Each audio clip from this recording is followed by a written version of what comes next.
পেট পুজো পাঁচমিশালি রান্নাঘরে তোমাদের অনেক অনেক অনেক স্বাগতম। তো তোমরা এভাবে আমাকে সাপোর্ট করছো, আরও আমাকে সাপোর্ট করো। তো আজকে তোমাদের জন্য রেসিপি নিয়ে এসেছি লাউ চিংড়ি। তো কিভাবে তোমরা বানাবে তো তোমরা দেখো। প্রথমে কড়াইটা বসিয়ে গ্যাসটা ধরিয়ে নিতে হবে। তারপর চিংড়ি মাছটা এবার রেডি করছি। সামান্য নুন দিতে হবে, অল্প হলুদ দিতে হবে, ভালো করে মাখিয়ে নিতে হবে নুন হলুদটা চিংড়ি মাছের সাথে। এবার কড়াইয়ে তেলটা ঢেলে এবার ভেজে নিতে হবে। কড়াই গরম হয়ে গেছে, এবার তেল দিয়ে দিচ্ছি। তারপর পেঁয়াজ কুচি দিয়ে দিতে হবে। তো পেঁয়াজ কুচিটাকে লাল করে ভেজে নিতে হবে।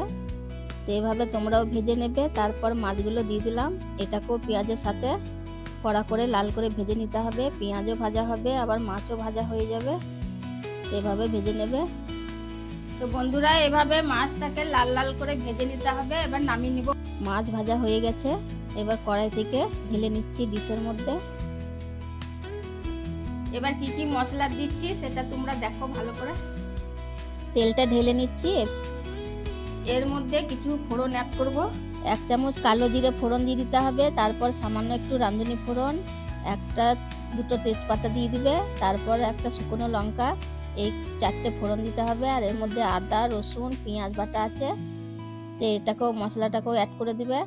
তারপরে এর মধ্যে কিছু গুঁড়ো মশলা দেবো। তো জিরে গুঁড়ো দিলাম, লঙ্কা গুঁড়ো দিলাম, তারপর হলুদ গুঁড়ো, তারপর স্বাদ মতো নুন দিয়ে দিবে। নিয়ে আবার কষিয়ে নেবে মশলাটাকে ভালো করে। এবার ভালো করে কষিয়ে নিতে হবে। তো এভাবে কষিয়ে নেবে। তো দেখো, এবার লাউ আর আলু কেটে রেখেছি, এটা দিয়ে দেবো। দিয়ে আবার কষিয়ে নিতে হবে। তো এভাবে লাউয়ের থেকে জল বেরোবে, তো কষাতে হবে। লাউ ঢাকা দিয়ে দেবো। ঢাকা দিয়ে দিয়ে এটাকে কষতে হবে। কষিয়ে ভালো করে ঢাকা দিয়ে দিয়ে কষিয়ে নিতে হবে। এবার ঢাকাটা খুলে নেবো। ঢাকা খুলে আবার নাড়াচাড়া করে নিতে হবে। তো ঢাকাটা খুলে নিচ্ছি, আর একটু নাড়াচাড়া করে নিতে হবে। এভাবে নাড়াচাড়া করে নেবে। তো দেখো বন্ধুরা, এভাবে নাড়াচাড়া করবে, লাউ থেকে জল বেরোয়। তো এভাবে অনেকক্ষণ ধরে কষাতে হবে খানিক, লাউয়ের জলটা যতক্ষণ না শুকিয়ে আসছে। তারপর ধনেপাতা কুচি দিয়ে দিতে হবে অল্প করে, আবার নাড়াচাড়া করে নিতে হবে। এবার গরম জল ঢেলে দেবে সেদ্ধ হওয়ার জন্য।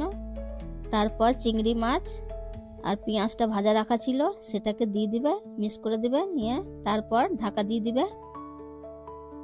তো এইভাবে ঢাকা দিয়ে দিবে। এবার স্বাদ আনার জন্য খানিক গরম মশলা দিয়ে দিতে হবে। একটু গরম মশলা ছিটিয়ে নিতে হবে। আবার খানিক নাড়াচাড়া করে রান্না কমপ্লিট হয়ে গেল চিংড়ি মাছ লাউ চিংড়ি। তো বন্ধুরা, রান্নার রেসিপিটা ভালো লাগলে লাইক শেয়ার করে দিও, আর কমেন্ট করো লাউ চিংড়ি কেমন হয়েছে। বন্ধুদেরকে অনেক অনেক ধন্যবাদ।